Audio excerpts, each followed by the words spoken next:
recently when I came to look at the car, there was no water in the header tank here, and there's no obvious drips under the car, so I don't think it's dripping from a pipe. What I think is happening is when the engine is hot, the water is evaporating through one of the fittings, and I suspect it's this fitting here. If you look closely, you can just kind of see the corrosion on this pipe here. Now, unfortunately, Mercedes don't do this metal pipe anymore. This pipe here that runs all the way to the heaters in the car. They do that pipe there. It's just over £100, and that's what this here is. Okay, so just in case when we take that off, it's all completely corroded, we've got that pipe at least. We've also bought one of these just in case, once again, that's in really bad condition. And most importantly, we've bought some of this pipe here. Now, this pipe is horribly expensive, and you can only get it in like 1 metre bags. I think that's about £30 for that piece of pipe. But we don't have any alternative because most places are actually shut and locked down. So what we're going to do is we're going to drain all the coolant out the radiator. Rather than using the drain plug, I think we're just going to undo this pipe here. We're going to replace that Y fitting there. We're going to cut a new section of hose here. We're going to take this pipe off here, and then we're going to sand it all down, repaint it, and then we're going to fill up the radiator and test it again. The other thing that could also be leaking is the radiator cap, so I've just replaced that radiator cap with another one, because often the seals on those caps go, and when the engine's hot, the water just evaporates out. So that's what we're going to try and get done today. Just basically change some of these hoses so that we don't get left stranded somewhere. To do before you start disconnecting any hoses is disconnect the battery, because you're going to be using a metal socket somewhere close to the alternator, and if you touch the positive terminal with the socket against one of these pipes, you might end up getting a shock at best, and at worst blowing up some of the fuses or relays. Normally you would drain the radiator through the radiator drain plug just here, but then you'd need a new copper crush washer, which we have got. As we're going to be changing those pipes anyway, we're going to just undo one of those pipes and drain it through there, and when you do, it will come out at some speed. Maybe you might undo this here. You should get a cascade of water.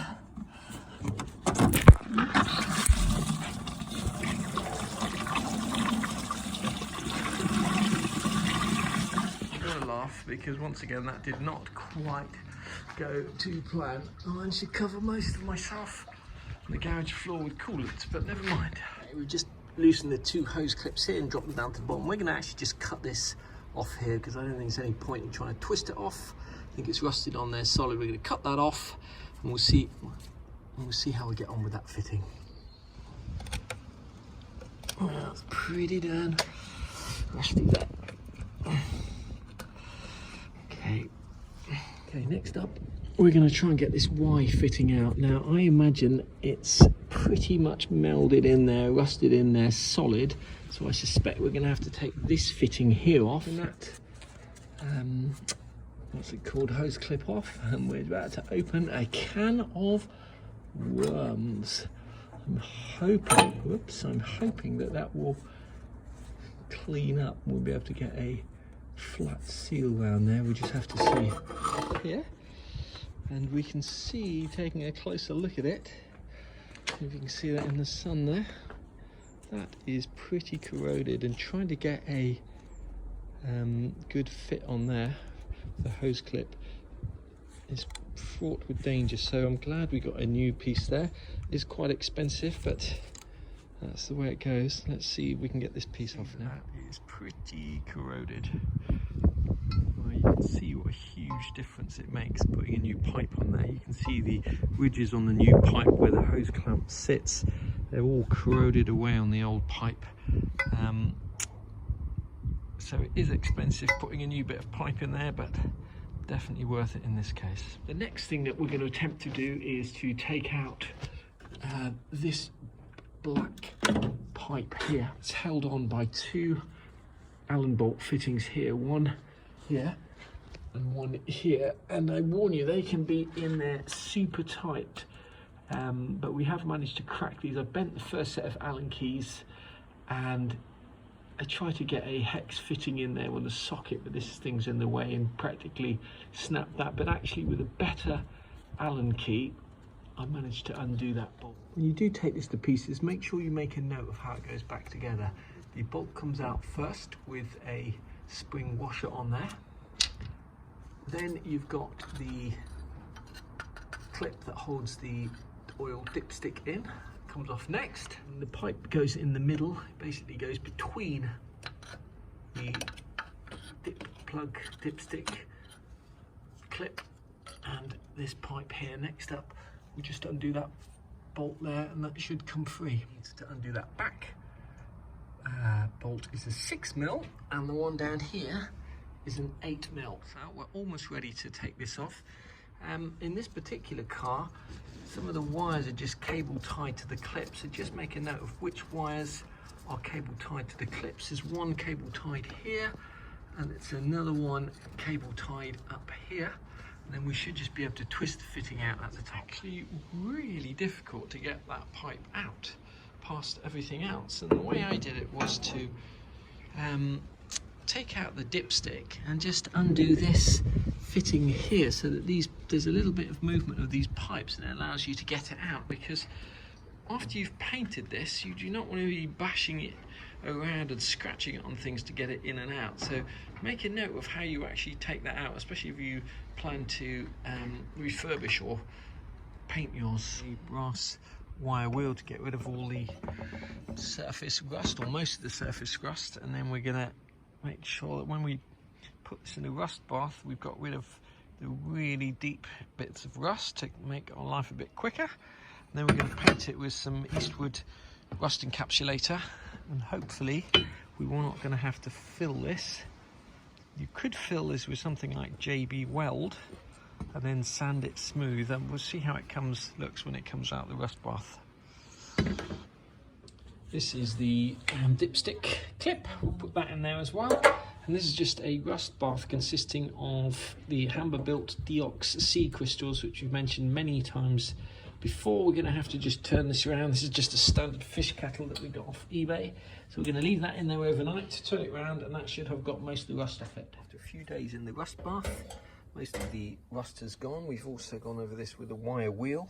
And these little bits that are left over here, bits that are really awkward to get to, we'll just get rid of them with a wire wheel.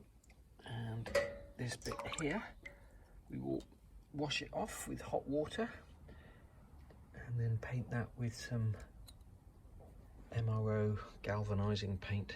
Start spraying this now. When you do come to strip the paint off and the rust off this, make sure you don't do it too aggressively, because some of these little rust spots, you do not want them turning into holes, otherwise you'll be brazing or welding those holes up. So we just use a wire wheel. It takes quite a long time, but hopefully you only have to do it every 50 years or so. Next up, we're going to be spraying that with the Eastwood rust encapsulator. What we always use, and as I've mentioned many times before, the advantage of that is it's both a primer and an undercoat, plus it'll stop the rust coming back. So we're going to get on and spray that now. Good shape to spray, so the easiest way to do it is just to hang it up on a little hook like that. Make sure you get all underneath, etc. We're going to do 2 or 3 coats on that. Stick clip with some of the MRO chrome galvanized coating, which gives quite a nice finish. Okay, so we're going to try and clean up this pipe here. It's very difficult and awkward to get to. Ideally, we should be taking the alternator out to do it, but there's a lot of aluminium oxide corrosion in there, and I don't know how well. It's difficult to get a drill in there to clean that up. Okay, we're going to have a go at putting this car back together in terms of the hoses. Now, I've decided not to change this piece of hose here, simply because in order to do so you have to get involved with taking off either the thermostat housing here or the whole water pump, and that is fraught with danger at this particular time, because we may not be able to get the parts that we need if anything breaks. For example, these little banjo bolts to get this pipe off, quite easy to snap off. The gasket around here, and we're going to need another one of those. So I'm going to take a slight risk and assume that the leak on this car is not due to this fitting or this fitting here. And if it is, then we'll just do a whole separate video on how to remove the water pump and at the same time change the seals, etc. So just for the moment, we're just going to start off by putting in this pipe which we've refurbished. In order to do so, I've taken out the bolt here just to loosen these pipes a little bit. It is incredibly difficult to get this water pipe back in, especially if you've just painted it and you want to avoid scratching it on all the hard surfaces. We actually came in this way with the pipe, and after a little bit of twisting managed to get in there. Gone to all the effort to get the pipe in. Make sure you've actually got the hose clip on this rubber fitting already. Got this pipe roughly in place. Don't forget to reattach anything you've disconnected. These two electrical fittings here. Don't forget to put the dipstick back in, and also to put this bolt here back in to tighten those up. It is really tricky lining this bolt up. Just remember which order it goes in. The bolt goes through this oil dipstick clip first, then the metal pipe that you've just painted or refurbished goes in next, and then this welded pipe that holds these on goes in last. And bear in mind that you're screwing into aluminium, so just be really careful not to cross the threads when you put that bolt in.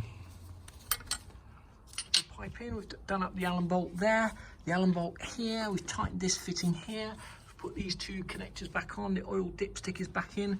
We haven't cable tied these wires to the pipe yet, but we'll do that in a moment. The next fitting to get on is this one down here. The part that came off was slightly bigger, probably expanded, so what I've done is just put a tiny little smear of grease inside that just to help us wiggle that onto the pipe. We're going to put this piece on, and it's really important to put the hose clips on in place first and facing the right way so the screws are accessible.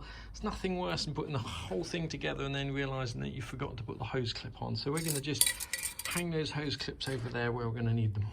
To these metal fittings before you put the rubber pipes on will make your life a lot easier. Once you've got everything on like that, you can set about tightening up the hose clips, but we're going to put that bottom pipe on next before we tighten any hose clips up.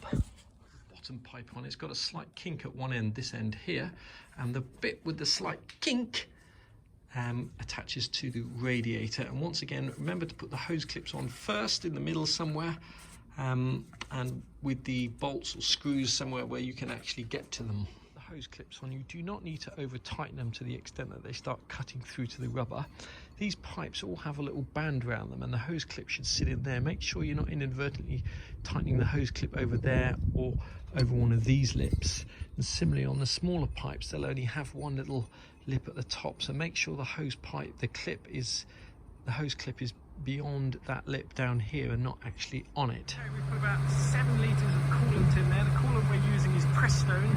It's concentrated, and it's got an anti-corrosion agent for aluminium engines. So we're now going to run the engine to temperature with the radiator cap off to get any air bubbles out, and with the heaters on the car turned up full. To change the radiator hoses on your Mercedes 107 SL, these are the parts you're likely to need. If you're unlucky, you'll need a new one of these. They often corrode beyond repair, like this one here. This one would need to be welded or brazed up.